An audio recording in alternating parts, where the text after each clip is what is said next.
Matututunan mo dito ang pinakamadaling ipon hacks na pwede mong gawin agad, practical na diskarte ng mga wise na Pinoy sa pera, paano iwasan ang impulsive buying at online shopping temptations, mga simpleng challenges gaya ng basura challenge at reverse balato system, step-by-step mindset shift para mas maging consistent sa pag-iipon.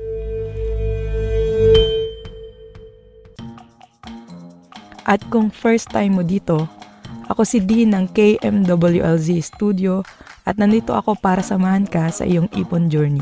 At ang unang hack natin ay ang 5-second saving rule. Simple lang, huminto ka ng 5 segundo at tanungin ang sarili mo. Kailangan ko ba talaga to o gusto ko lang? May mas mahalagang paggagamitan ba ang perang to? Pwedeng pambayad ng utang o pambayad ng bills. Kung hindi ko bibilin ito ngayon, malulungkot ba ako? Kung hindi malinaw ang sagot, huwag nang bilhin. Tandaan, ikaw ang may kontrol sa pera mo, hindi ang impulsive buying. Isipin mo ilang beses ka na nag-check out nang wala sa plano. Kung naiwasan mo lang yan, baka may extra ka ng 1,000, 5,000 o higit pa sa savings mo ngayon. Ang goal ng 5-second rule ay gawing conscious habit ang spending mo. Oo, sa umpisa mahirap. Pero kapag nasanay ka na, automatic na yan at doon nagsisimula ang tunay na pag-iipon. Kung nahihirapan ka sa impulsive buying, lalo na sa mga biglaang gastos na hindi mo na pag-iisipan, may isa pang hack na siguradong makakatulong. At ito ay direktang may kinalaman sa bagay na hawak mo araw-araw. Ang cellphone. Kaya kung seryoso ka sa pag-iipon, subukan mo ang no phone shopping rule. Kapag naka-phone tayo, sobrang daling matempt kasi. Isang click lang, nabili na. Instant gratification. May sale notification, FOMO agad. Endless scrolling, mas maraming option, mas lalo kang mahihilang bumili. Pero kapag physical shopping lang ang ginawa mo, mas intentional ang pagbili mo. Kailangan mo pumunta sa store. Nakikita mo ang actual item, hindi lang edited pictures o videos. Walang AI recommendation. Walang algorithm na bumubulong sa iyo. Isipin mo, kung mababawasan lang ang impulsive phone shopping mo, pwede kang makaipon ng libo-libo kada taon. Subukan mong i-apply ang no phone shopping rule kahit 1 linggo lang. Pagkatapos, tingnan mo ang difference sa spending habits mo. Magugulat ka na lang pag nakatulong itong mapalaki ang ipon mo. Alam mo bang kada minuto mong pag-i-scroll sa shopping o Lazada, literal na pera ang nasusunog? Pero may isang simpleng trick para pigilan yan. Ang piso per minute rule. Kapag nag-i-scroll ka ng 30 minutes sa shopping app, automatic na 30 pesos na dapat ang idagdag mo sa savings mo. Kaya bago ka mag-add to cart, tanungin mo ang sarili mo, worth it ba to sa oras at pera ko? Nagiging aware ka sa oras na nasasayang mo. 3 oras na pala ako nakatunganga dito sa TikTok shop. Nakikita mo ang true cost ng pag-scroll. Hindi lang pera, kundi oras na hindi na mababalik. Psychological pain point. Mas masakit isipin na nagbabayad ka lang para mag-scroll. Ngayon, paano mo gagawin itong piso per minute rule sa totoong buhay? Ito ang 3 simpleng step. Step 1. Set a shopping timer. Kapag mag-online shopping ka, lagyan mo ng timer. 10 minutes lang. Pag lumagpas, extra minute, 1 peso penalty sa savings mo. Step 2. 1 minute challenge. Bawat 1,000 pesos na nasa cart mo, dapat 1,000 minutes or 16 plus hours mo siyang pinag-iisipan. Kung hindi, malamang impulsive buy lang yan. Step 3. Turn scrolling into savings. Kapag na-feel mong nag-i-scroll ka na, ilipat mo na kagad sa GSave o ilagay mo na kagad sa alkansya mo. Sa susunod na magbukas ka na ng shopping app, i-timer mo na kagad. Isipin mo, bawat segundo, pera na yan. Ready ka na bang kontrolin ang online shopping addiction mo? Comment below, ilang oras usually nasasayang oras mo sa online shopping? 1 oras, 3, o maghapon ka dyan? Kung sa piso per minute rule natututunan mong i-connect ang oras sa pera, ito naman ang isang psychological trick para mas mag-ipon. Ang tawag dito, fake price increase rule. Kung gusto mong mas maging matalino sa paggastos, subukan mo ito. Paano ito gumagana? Kapag may gusto kang bilhin, itaas mo ang presyo nito sa isip mo. 500 na t-shirt, isipin mo, 750 yan. 200 na milk tea, isipin mong 300. 3,000 na sneakers, isipin mo na 4,500 yan. Bakit nga ba effective ang ganitong simpleng trick? Kasi nawawala ang mura lang mentality. Mas nag-iisip ka ng 2 beses. Nako-compare mo sa mas importanteng gastos. Pwede na tong pang grocery, naiiwasan mo ang FOMO, at hindi ka na napre-pressure sa sale. Natural instinct natin na ayaw nating mag-overpay. Kaya pag tinaasan mo ang perceived value ng isang bagay, automatic mas strict tayo sa pagbili. Para mong tinitrain ng isip mo na maging smarter spender sa susunod na shopping trip mo. At tingnan mo kung paano mababago ang spending habits mo. Ano kaya kung bago ka bumili ng kahit ano, makita mo muna kung ilang oras ng trabaho ang kapalit. Yan ang tinatawag nating hidden price tag gem. Pero teka, paano mo malalaman kung ilang oras nga ba ang katumbas ng isang bagay? Step 1. Alamin mo ang hourly rate mo. Halimbawa, 610 per day divided by 8 hours equals 76 per hour. Ngayong alam mo na ang halaga ng bawat oras mo, ready ka na sa mas nakakagulat na parte? I-convert mo ang presyo ng oras ng pagod. Halimbawa, 1,000 pesos na relo equals 13 plus hour na halos 2 araw na trabaho. 3,000 pesos na damit equals 40 hours, 1 linggong pasok. At dito na papasok ang pinaka-mahalagang tanong. Ang 10,000 na cellphone, 131 hours or 17 days ng trabaho, kung ipapalit mo ang 2 linggong pagod mo dito, worth it ba? Kung iisipin mo, bawat bilihin ay may kapalit na araw ng buhay mo. Kaya bago ka mag-check out, isipin mo ilang araw ng paggising ng maaga, pagod sa biyahe at pagtitiis sa trabaho ang kapalit nito. Baka mamaya maisip mo, mas gusto mo na lang palang ipunin to. At kung gusto mo pa ng ganitong mga simple pero powerful na hack, click subscribe button para mas makagawa pa tayo ng video na katulad nito. Kada linggo, nagtatapon ka ng pera sa basurahan. Ilang libo kaya ang nasasayang sa food waste bawas taon? Ito ang basura challenge. Bago ka magtapon ng leftover, isipin mo muna, pera mismo ang tinapon mo. Compute mo ang halaga, 1 platong kanin at ulam. Pwedeng 50 pesos yan. Kung 3 beses kang magtapon sa 1 linggo, 150 na yan. Sa 1 buwan, 600 pesos na agad. Pero paano mo nga ba matatalo ang basurahan challenge? Ito ang 3 simpleng diskarte. The half rice rule. Laging mag half rice. Mas madaling ubusin. Kung hindi mo naman kayang ubusin ngayon, may isa pang simpleng solusyon.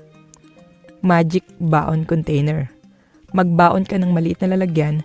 Kapag busog ka na sa restaurant, ipak agad ang hindi naubos. At kung gusto mo naman ng ultimate challenge, subukan mo to. The 1 week zero waste test. Subukan mong hindi magtapon ng kahit 1 kutsarang pagkain sa loob ng 1 linggo. Pag nagawa mo, reward mo sa sarili mo exact amount na natipid mo. Sa susunod na may matira sa plato mo, isipin mo, pera mo yan. Itabi mo, ipamigay mo sa mga stray pets. Bawat kutsarang hindi nasayang, barya mo na yan sa alkansya mo. Comment below kung anong pagkain ang madalas niyong naitatapon. Alam natin ang tradisyon na kapag sinuwerte, magbabalato agad. Pero paano kung baliktarin natin ngayon? Instead na magbigay ka agad ng pera, ibalato mo muna sa sarili mo.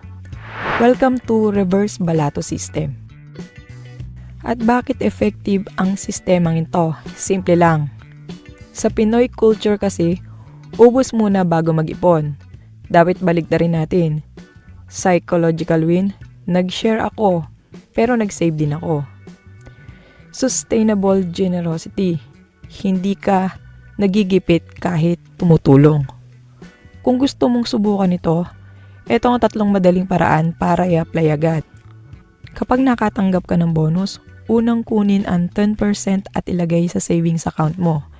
MP2 o emergency fund. Kahit 500 lang yan, counted na yan.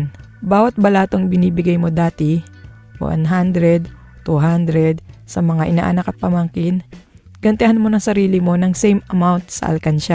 At para mawala ang guilt, tandaan mo, hindi mo kailangan maging madamot.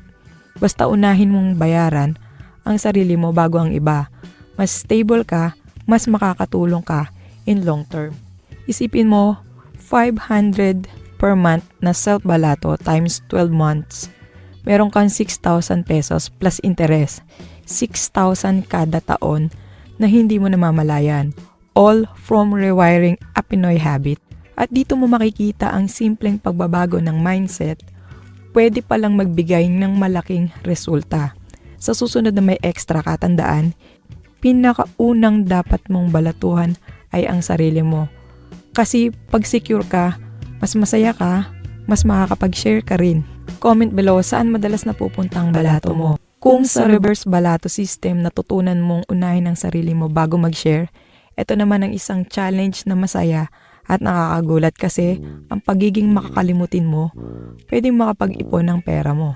Welcome to the Memory Money Challenge, kung saan ang pagiging makakalimutin mo, siya mismo ang makakaipon ng pera mo. Simple lang to, maglagay ka ng mga small bills, 20, 50, 100, sa mga unexpected places, tulad ng mga luma mong wallet, mga jacket mo, phone case, tapos kalimutan mo na talaga. Huwag mo nang balikan. Surprise yourself later. Kapag nakita mo, ilagay mo agad to sa savings o i-treat mo ang sarili mo. Ngayon baka isipin mo, bakit effective nga ba talaga ang ganitong trick? Ito ang sagot. Psychological hack. Parang meron kang free money kasi nakalimutan mo na. Zero effort, walang budgeting, walang sacrifices, Pinoy approve. Mahilig tayong magtago ng mga pera sa mga weird places. Kung consistent mong gagawin, hindi lang ito one-time surprise.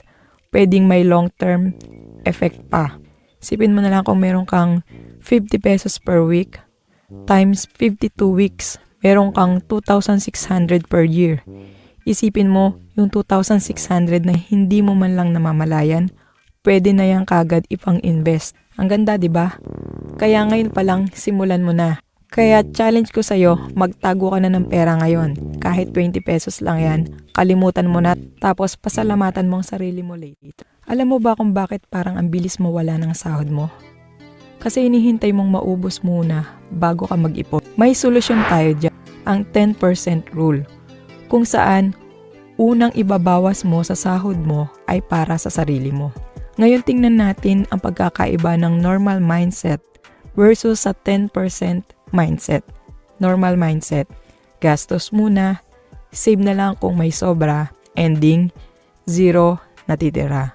10% rule mindset, bawas agad ng 1,500 mula sa sahod na 15,000. Gastos ka sa 13,500. Automatic savings.